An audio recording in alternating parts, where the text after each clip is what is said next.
হরে কৃষ্ণ। প্রশ্নোত্তরে কথামৃত। আজকের প্রশ্ন, সংসারী বদ্ধজীবের স্বরূপ কিরকম?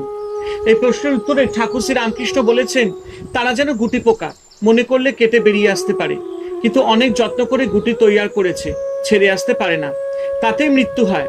আবার যেন ঘুনির মধ্যে মাছ, যে পথে ঢুকেছে সেই পথ দিয়ে বেরিয়ে আসতে পারে, কিন্তু জলের মিষ্ট শব্দ আর অন্যান্য মাছের সঙ্গে ক্রীড়া তাই ভুলে থাকে, বেরিয়ে আসবার চেষ্টা করে না।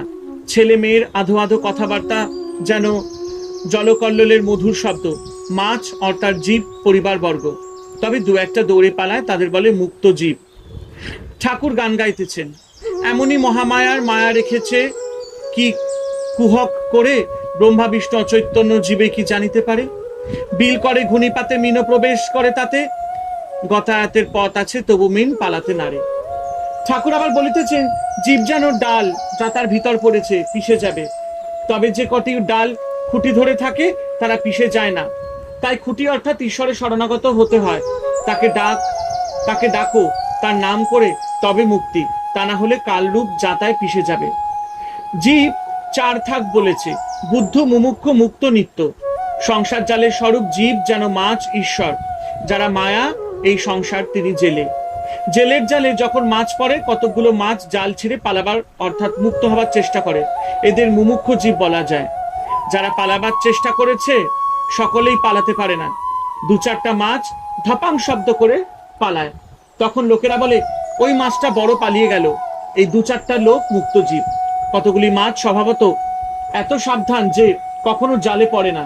নারদাদি নিত্যজীব কখনো সংসার জালে পড়ে না, কিন্তু অধিকাংশ মাছ জালে পড়ে। অথচ এই বোধ নাই যে জালে পড়েছে, মরতে হবে।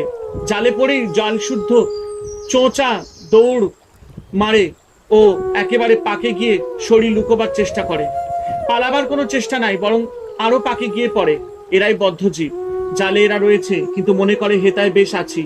বদ্ধজীব সংসারে অর্থাৎ কামিনী কাঞ্চনে আসক্ত হয়ে আছে, কলঙ্ক সাগরে মগ্ন, কিন্তু মনে করে বেশ আছি। যারা মুমুক্ষ বা মুক্ত সংসার, তাদের পাতকুয়া বোধ হয়, ভালো লাগে না।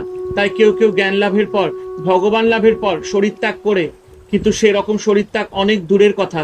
বদ্ধজীবের, সংসারী জীবের কোনো মতে হুঁশ আর হয় না। এত দুঃখ, এত দাগা পায়, এত বিপদে পড়ে, তবুও চৈতন্য হয় না। হরে কৃষ্ণ। জয় ঠাকুর শ্রী রামকৃষ্ণ পরমহংসদেবের জয়।